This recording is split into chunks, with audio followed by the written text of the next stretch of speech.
Okay, today's lesson is on getting a credit card. It's the third lesson in the series and the unit for understanding and managing credit. So, what we're going to be learning about today are credit cards. Okay, we're going to learn what a credit card is, what the difference is between it and a debit card, what the different types of credit cards are that are available, what things to look for in a credit card, and then what to do if your credit card is lost or stolen.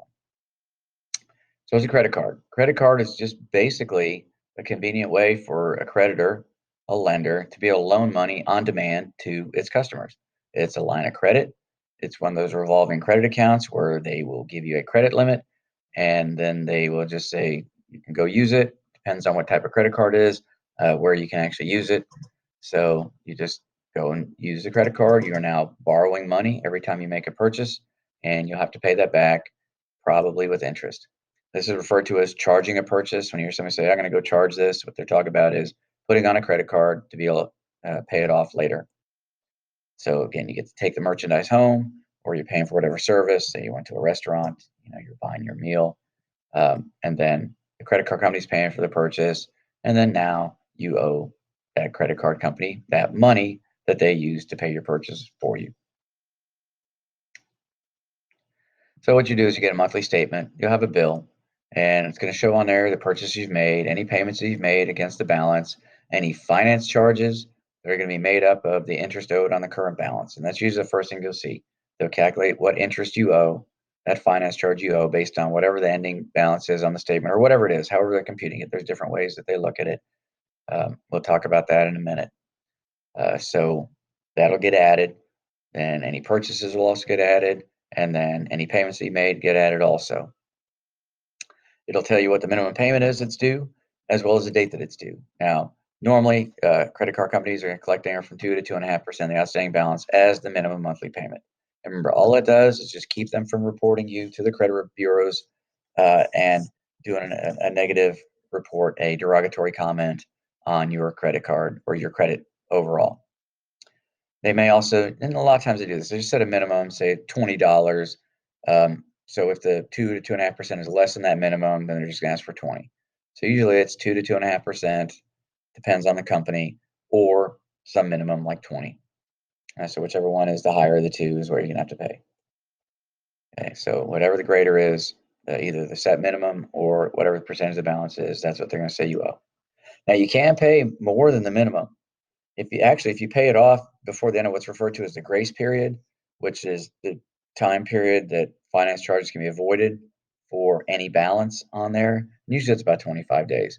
If you pay that entire thing off within 25 days, you won't incur any finance charges. However, if there's a balance, doesn't matter if you charge up new stuff and then immediately throw a payment to pay that off, you're still going to pay finance charges on all of that. Potentially. Depends on how they're calculating the finance charges, which we'll talk about in a bit, but you'll still be owing some finance charges. If the entire balance, not just new charges, but the entire balance isn't paid off.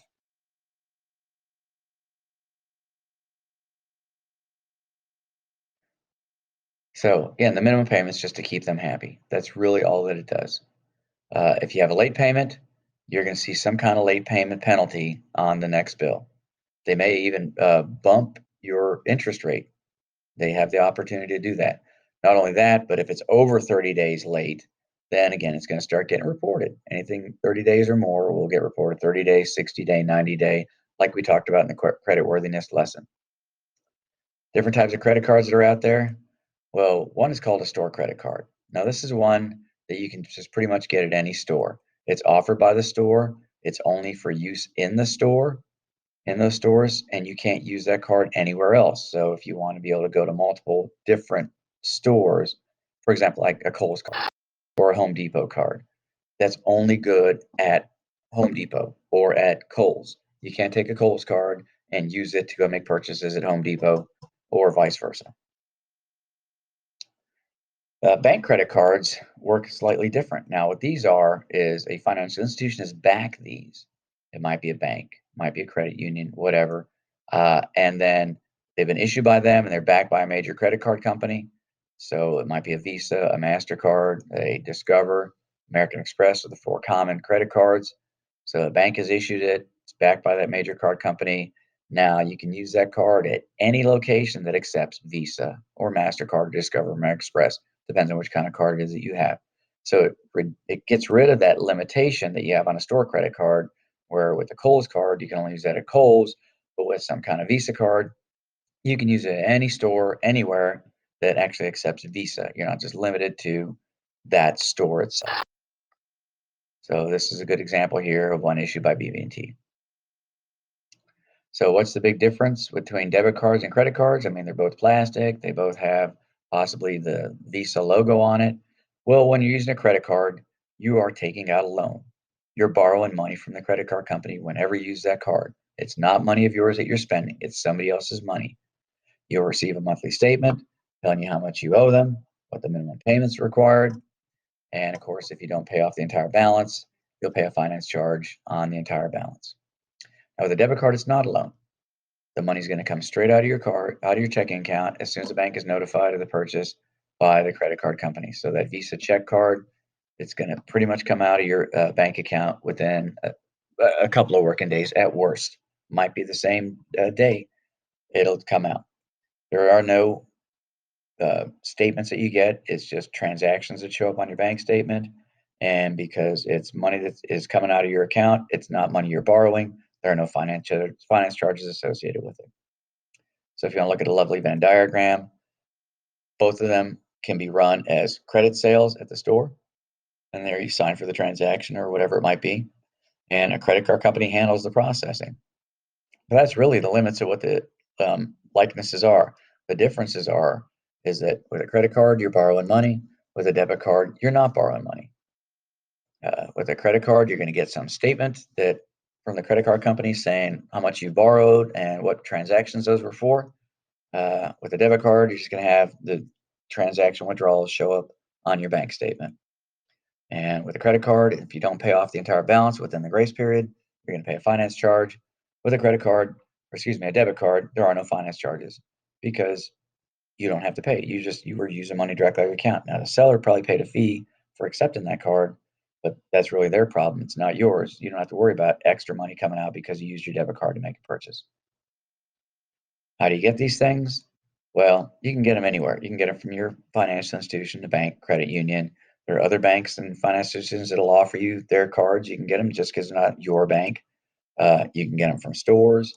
You can get offers in the mail. You can go online and find offers. You can sign up for them at events. The ways that you can get credit cards are so wide and varied. So how do they differ? Because there's differences between each. First thing you want to do is check out what is the annual fee.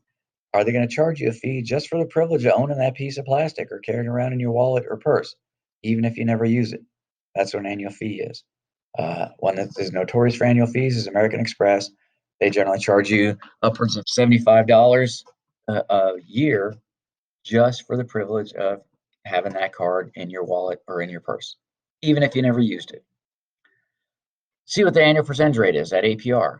Um, some are higher than others. Remember, the higher the APR, the more interest you're going to have to pay, and the more your monthly payment is going to be required to be as far as the minimum. Some may offer an introductory annual percentage rate, which might be very low or zero, and that'll just be a short-term fee that they offer you, or excuse me, annual rate that they offer you when you first get the card, and then it'll normally adjust to whatever the regular rate is, and some specified time, 6 months, 1 year, something like that. Usually it's a year, and they say, okay, it'll go up after the year. Now, the key is that unless you've paid off the entire balance in that year when you had the low to no APR, um, or 0% APR, excuse me, they'll actually go back and look and see what the entire amount was that was charged on that card and charge you a finance charge based on that entire amount, not just what the current remaining balance is. So you really have to be careful on these introductory APRs because they will, one, adjust, and two, they likely will go back and charge you a finance charge at the new APR on whatever your original balance was if 100% of it did not get paid off in that first year. There's you want to see what the grace period is. So um, you want to see how many days you have after the end of the billing cycle to pay off that entire balance before you incur finance charges. So you're aware of if you're trying to avoid them, you're just trying to use credit to your advantage just for some short-term thing, a week or two, and then pay it off. You want to be aware what the grace period is. You also want to see how are they computing the finance charges. Is it based on average daily balance, high balance for the month, or end of month balance? Because it can make a difference. Let's take a look how. Let's say you have this credit card here, 12% APR. So basically, every month it's 1% of the balance that you're going to have to pay in interest. Let's say the average daily balance for a given month was 2,000. The high balance went up to 2,500. But then at the end of the cycle, because there had been payments made, the end of cycle balance is 1,500. Well, for the finance charge, if it was based on average daily balance, you'd be paying $20. In other words, 1% of 2,000, because that was the average daily balance. If the finance charge was based on a high balance, you can do 1% of 2,500, which is 25. If it's based on the end of cycle balance, you're going to pay 1% of 1,500, in other words, $15. So you can see here, it's several dollars difference depending on how they compute and when they compute interest and the finance charge. Average daily balance, high balance, end of cycle. So what do you look for? Well, first thing you want to do is look for something with a low APR. Because for any given balance, you're going to be paying a lower amount of interest in finance charges. You also want to get one perhaps with a high credit limit, because remember, that will help your credit score. So the higher the limit, as long as you're not using it, will actually benefit you and it'll give you more credit available. And also try to find one with no annual fee. Okay. There's so many cards out there that are all competing for your business. There's no need to pay for a card just for the privilege of carrying it around. If you cannot avoid getting one without a fee, try to find one with the lowest possible fee. So at least it minimizes how much it's costing you just for carrying that card. What if your card is stolen or lost, or you find fraudulent charges on your statement? Well, first thing you want to do is let the card issuer know immediately. Uh, what'll happen is they'll reverse the fraudulent charges and you won't have to pay for them. Okay, now you need to identify each of the charges that's on your statement that are not ones that you're responsible for, and they will reverse each one of those. You won't have to pay for them.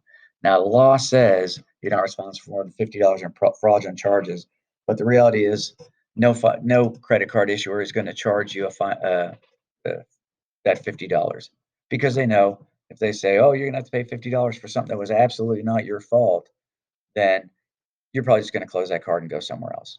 And the credit card companies are all competing. They all need to make sure that they're keeping their customers and not unnecessarily losing their customers to somebody else. So in practical purposes, you're never going to see that $50 assessed to you if it's a fraudulent thing. They're going to reverse it all because they're worried about losing your business. Uh, Second thing they're going to do is cancel that card. They're going to issue a new one. They're going to flag that card number. So if anybody tries to use it, um, they'll try to track down where that person is and get the authorities on them. The big thing you want to do here is you want to make sure you keep records of who you contacted, when you contacted them, in case there's a dispute over whether or not you reported it. You can say, hey, on such and such date, I talked to so and so in your fraud department or whatever it might be, and here's what we discussed. Generally, they're also putting it into a computer as notes associated with that account. So if something does come up, they have their side of the story, but it's always good to write it down somehow and keep record of who you contacted and when and what the results were. And that concludes this lesson. Now it's time for the assignment, the cost of credit cards.